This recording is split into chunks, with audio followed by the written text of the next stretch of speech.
요한복음 20장 1절에서 10절.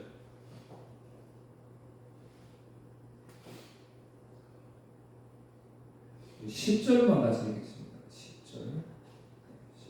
시작. 이에 두 제자가 자기들의 집으로 돌아가니라. 아멘.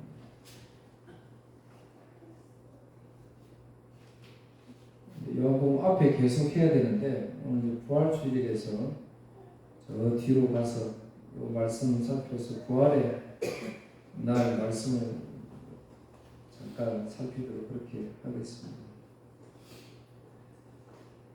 가능하면 이제 설교 제목을 잡을 때 그 성경 구절 있는 그대로 제가 잡는데 오늘은 이제 울고 그다음에 자기들의 집으로 돌아가니라. 울고 자기들 집으로 돌아가니라 이렇게 주고를 했더니 아내가 본문에 울고는 없는데요 이러더라고요. 그래서 울고는 11절에 있다 제가 말씀을 드렸습니다.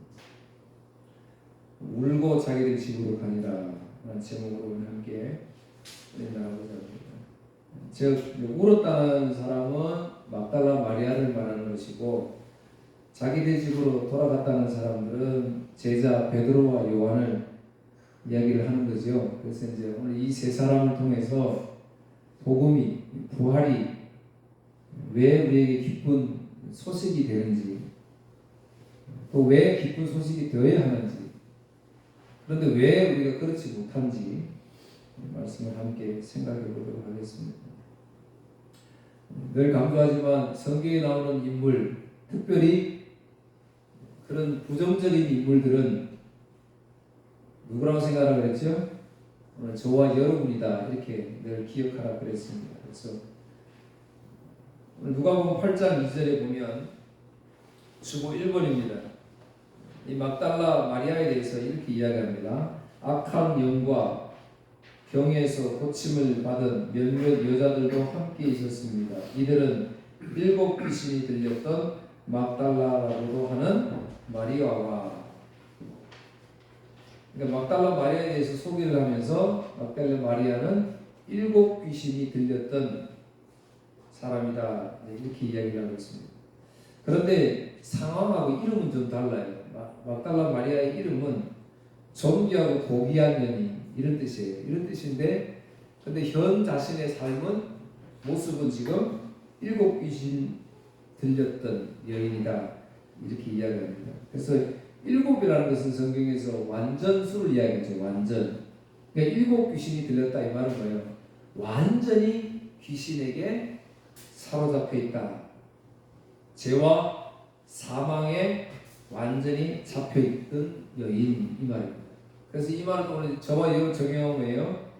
저와 여러분도 예수님 만나기 이전에는 죄와 사망에 잡혀 살았던 나 자신이다. 이렇게 우리가 볼 수 있는 것이죠.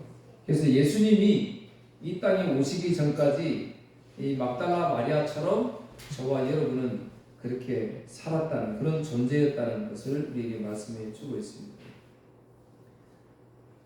사실 모든 인생들, 그러니까 하나님의 백성들도 포함하죠. 이런 사람들은 예수님 오시기 전에, 그러니까 창세전에 하나님이 택했으니까 예수님이 오기 전에도 하나님의 백성들은 있잖아요. 그러나 예수님이 이 땅에 오시기 전까지는 그 모든 인생들은 귀신에 사로잡혀 살았다는 것입니다. 왜요? 하나님과 단절되기 때문에. 하나님하고 단절된 인생이기 때문에 그렇습니다.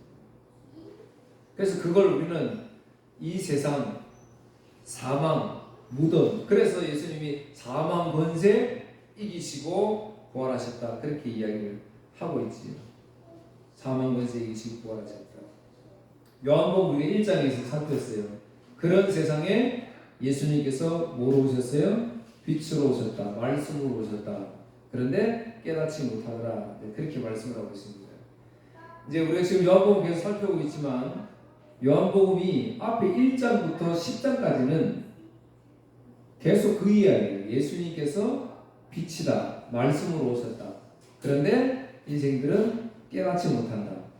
그렇기 때문에 예수님께서 죽으시고 부활하셔야 된다. 그리고 성령 보내셔야 된다. 그게 이제 11장, 그래서 11장의 이야기가 나사로 이야기가 나옵니다. 나사로 이야기 중, 그 부활의 이야기가 나와요. 11장에서. 그러니까 10장까지는 인생들은 안 된다. 선악과 먹은 죄인들은 안 된다. 스스로 주님을 찾을 수도 없고 주의 빛이 임했는데도 그것이 빛인 줄을 알지 못한다. 그래서 어둠이다. 이제 그렇게 말씀을 합니다. 그래서 오늘 20장 1절 한번 보세요. 안식 후 첫날 일찍이 아직 어두울 때에 이렇게 얘기합니다. 아직 어두울 때에. 그러니까 어두울 때는 그는 당시의 상황, 마리아가 예수님을 보러 가려고 할 때 그 당시에 어두웠다는 것을 말씀하지만 그러나 영적으로 이제 그걸 말씀해 주는 거예요. 막달라 마리아가 어두운 상태에 있고 또 막달라 마리아와 같은 저와 여러분이 죄와 사망의 영향력 때문에 아직 어두울 때에 있다. 영적인 어두움 상태에 있다. 이제 우리 그렇게 말씀하십니다. 그러니까 예수님께서 우리를 빛으로 인도하셔야 되는 것이지요. 그런데 우리가 그것을 알지 못한다. 그래서 그걸 깨닫게 할 수 있는 유일한 방법은 예수님이 십자가에 죽으시고 부활하셔야 했던 거예요. 그래서 오늘 이제 부활하시는 거예요. 오늘 이제 사람이 등장하는데 안식 후 첫날, 안식 후 첫날 유대인들은 안식일이 첫날이잖아요. 안식이 첫날이에요. 그런데 지금 오늘 여기 보면 안식 후 첫날 이제 이렇게 이야기합니다. 오늘날 말하면 이제 주일이지. 안식일이 토요일이니까 안식 후 첫날. 그러니까 유대인들의 입장에서는 첫날이 무조건 안식일이에요.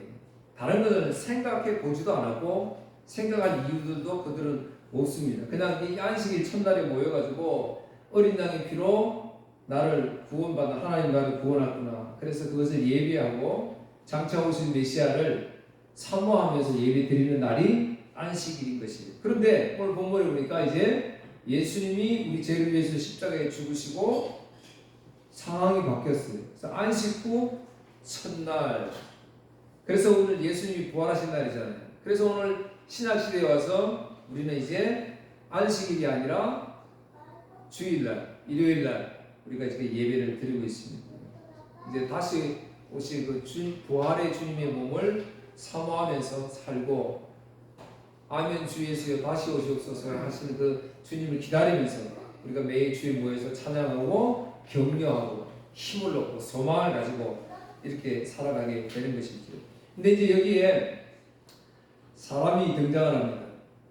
아리마대 사람 요셉이 등장하고요. 니고데모가 등장하고 막달라 마리아가 등장합니다. 제가 시작하면서 막달라 마리아, 그 다음에 제자 베드로와 요한에 대해서 이야기했어요. 이제 뒷부분에는 요셉과 니고데모가 등장을 합니다. 마리아가 등장을 합니다. 요셉은 예수님이 장사 지낼 때에 묘지를 제공한 사람이에요.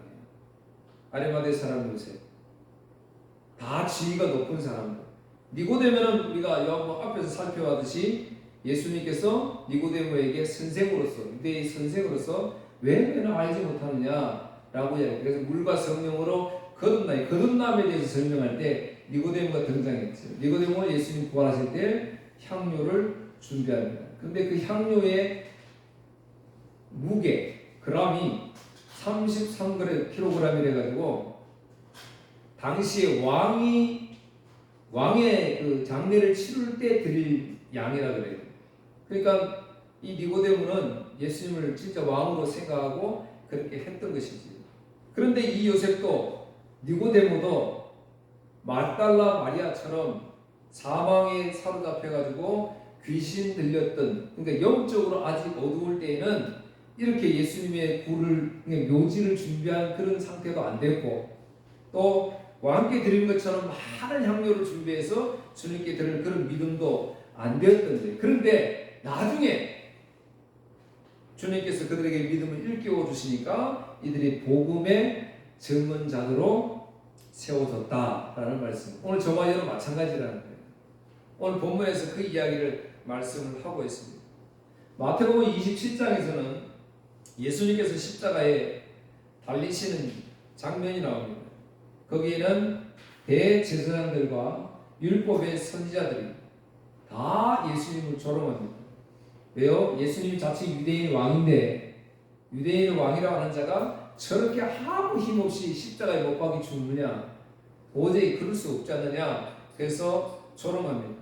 심지어는 두 강도도 예수님을 조롱합니다. 지나가는 사람들도 머리를 흔들면서 예수님을 조롱합니다. 엘리야를 부르는 엘리 라마 사박단이라고 주님께서 외치니까 지금 엘리야를 부른다. 엘리야가 오는지 한번 우리 지켜보자 할 정도로 예수님을 조롱하고 비웃습니다.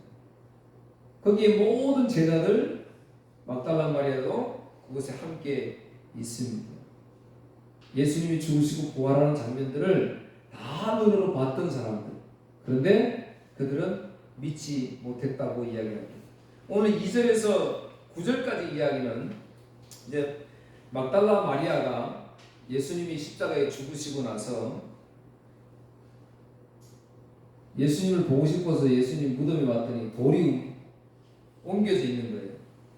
그래서 그것을 보고 제자 시몬 베드로와 요한에게 무덤이 옮겨졌다 그렇게 이야기를 합니다. 2절입니다. 시몬 베드로와 예수께서 사랑하시던 그 다른 제자에게 달려가서 말하되 사람들이 주님을 무덤에서 가져다가 어디에 두었는지 우리가 알지 못하겠다 하니 무덤에 가면 예수님이 지금 십자가에 죽으셨으니까 목격했잖아요. 그런데 지금 예수님이 계시지 않는 거예요. 그러니까 다른 사람들이 가져갔다.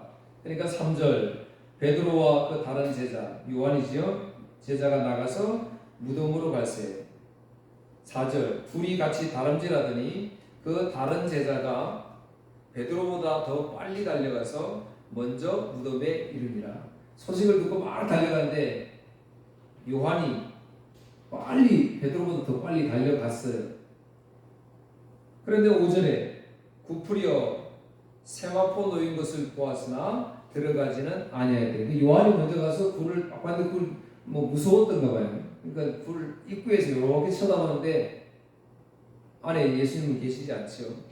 그때 이제 시몬 베드로가 도착을 했어요. 같이 뛰었는데 베드로가 나이가 좀 많아가지고 입박질이 늦었는가 봐요. 베드로 늦게 왔어요. 6절 시몬 베드로는 따라와서 무덤에 들어가 보니 세마포가 놓였고 당시 이제 베드로의 성격을 알 수 있지요, 그죠? 성들이 다혈질이니까 오자마자 막 확 뛰어 들어갔던 거예요. 그랬더니 7절에서 8절에는 예수님께서 장사 지낼 때에 배로 이렇게 동했던 그런 모든 물품들이 쌓였던 그대로 다 있는 거예요.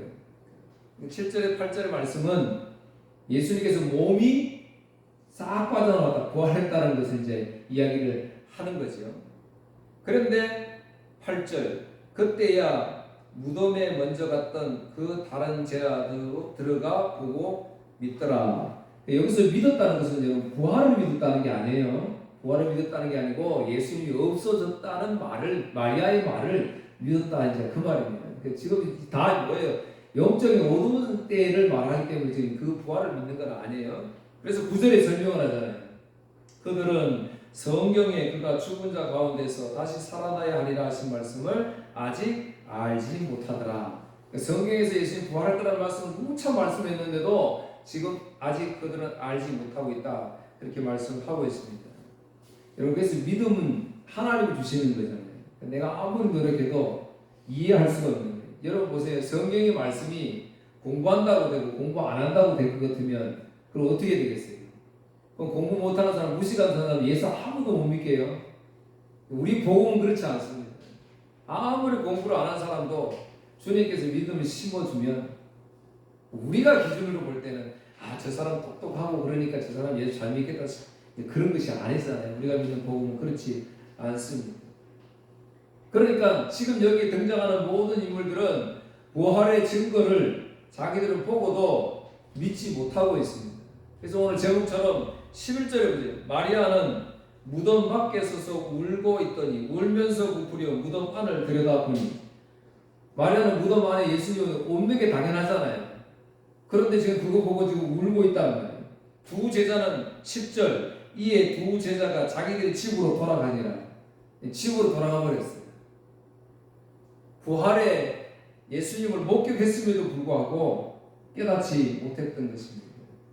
오늘 저번에도 마찬가지잖아요. 주님 우리에게 믿음을 넣어주어서 이 부활의 증인된 삶을 우리에게 원하고 있는데 우리는 지금 그렇게 못 살고 있다는 것이지요. 빈 무덤 보고 울고 있는 마리아처럼. 시편 16편 초보 6번 좀 긴데요.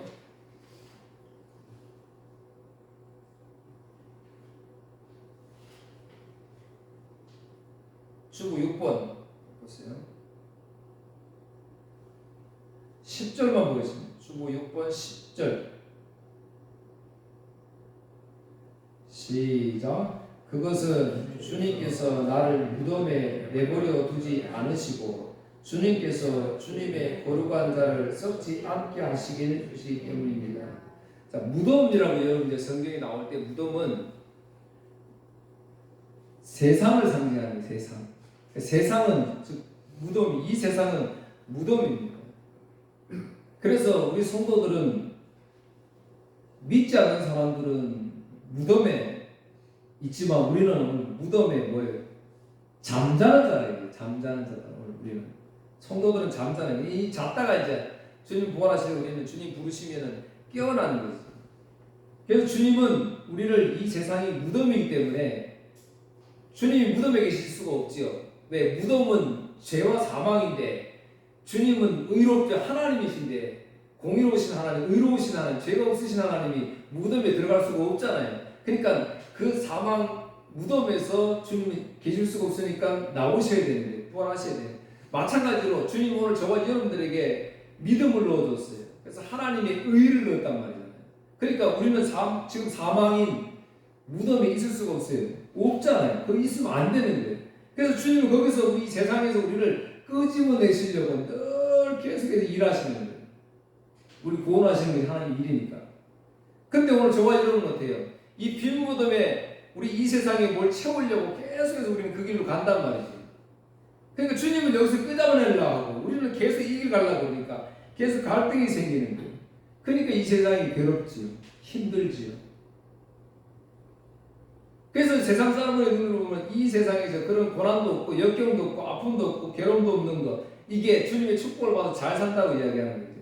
사망에서 잘 되는 것이 어떻게 축복이에요? 무덤에서 잘 되는, 무덤에 많은 것을 내가 쌓고 있는데 그것이 어떻게 축복이냐는 거죠. 그러니까 복음이 아닌 거예요.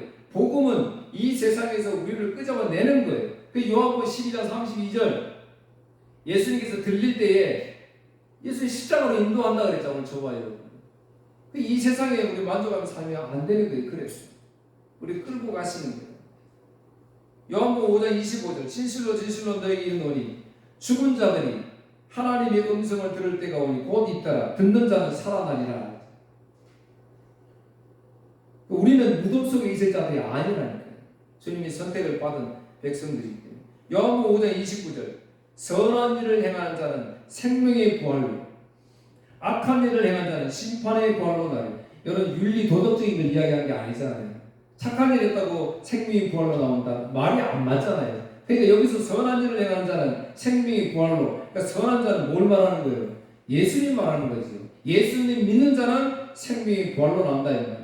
그래서 예수님이 요한복음 10장에서 자신을 나는 선한 목자다. 자신만 선한 거예요. 예수님만 선하지. 우리 이 착한 사람들 우리 주위에 많이 있잖아요. 얼마나 착한 사람들이 많은지 몰라요. 그런데 그들은 생명의 부활로 갈 수가 없습니다. 완전히 의롭지 못하기 때문에 그래요. 아무리 착해도 우리는 죄의 본성을 가지고 있기 때문에 본질상 진노의 자녀이기 때문에 어쩔 수가 없는 거예요. 그러니까 선한 일을 행한다는 것은 뭐 교인이니까 선한 일이나 착한 일이나 교회가 좋은 일 많이 해야지. 그러니까 지금 오늘도 부활절이 되면 막 뭐 선물도 준비해가지고 나눠주고 부활하고 관계도 없는 막 계란들 막 나눠주고 저도 예전에 그랬어요. 잘 몰라가지고. 선한 일을 행하는 생명의 부활로 가는 예수 그리스도를 믿는 거예요. 예수님 외에는 다른 이름을 준 적이 없다고 말씀하시잖아요. 그럼에도 불구하고 우리는 다른 것 잘해야 된다. 선행으로 예수님을 믿게 해야 된다. 그렇게 주장하잖아요. 그런 엉터리가 어디 있습니까? 그 다음에 반대로 악한 일을 행한 자는 심판은 부활로 나오리라. 악한 일은 뭐예요? 그러면 예수 안 믿는 거예요. 뭐 강도질하고 나쁜 짓 하는 그 말이 아니에요. 예수님 안 믿는 사람은 심판의 부활로 나온다. 그래서 예수님께서 요한복음 21장 19절 22절에 말씀하세요. 뒤 한번 볼까요? 21장 19절 22절.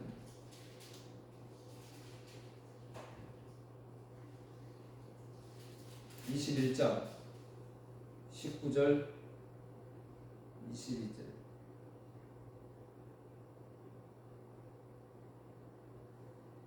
이에 베드로가 그를 보고 여짜오되 주님 이 사람은 어떻게 되겠사옵니까? 예수께서 이르시되 내가 올 때까지 그를 머물게 하고자 할지라도 내게 무슨 상관이 있느냐? 너는 나를 따르라 하시더라.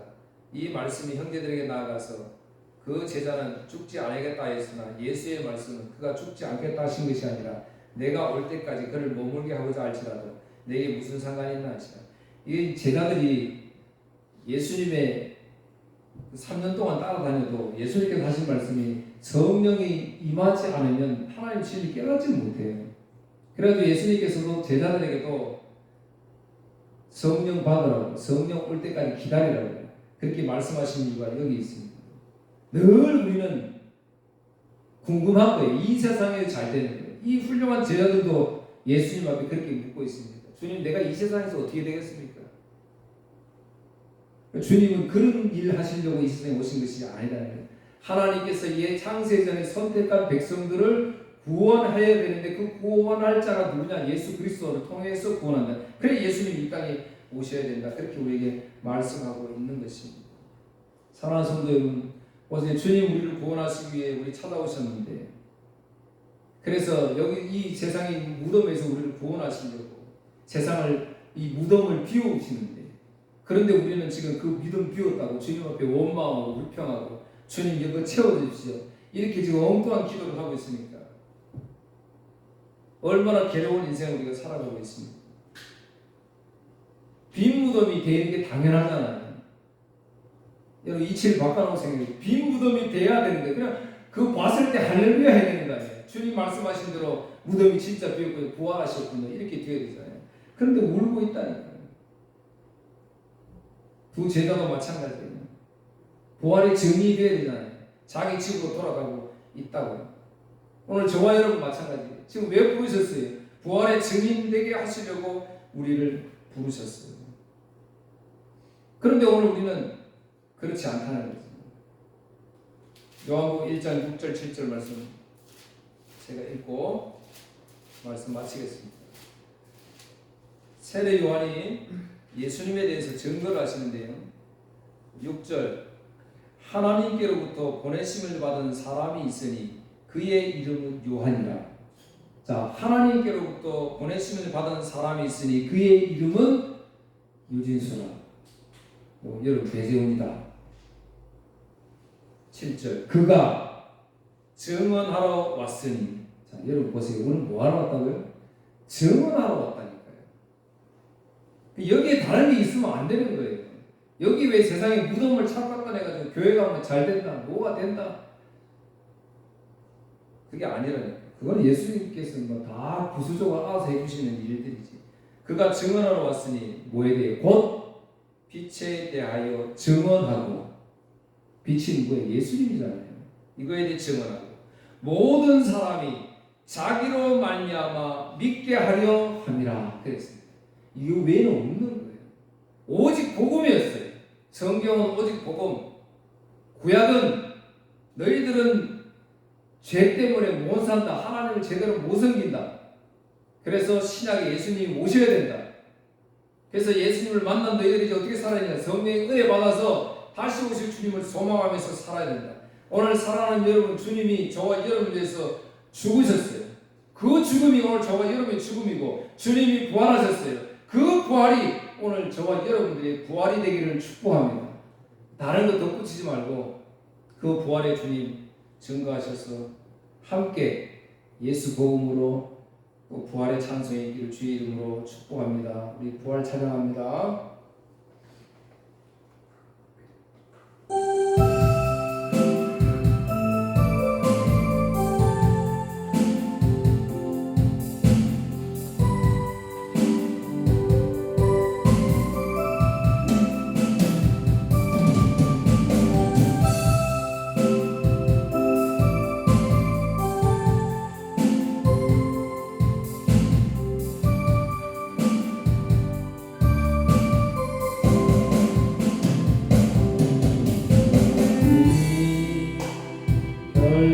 강하시되 나의 마음 외로워도 주님이 내 맘 보는 것 강하실 때 나 어찌할 줄 몰랐으며 주님이 채찍으로 맞으실 때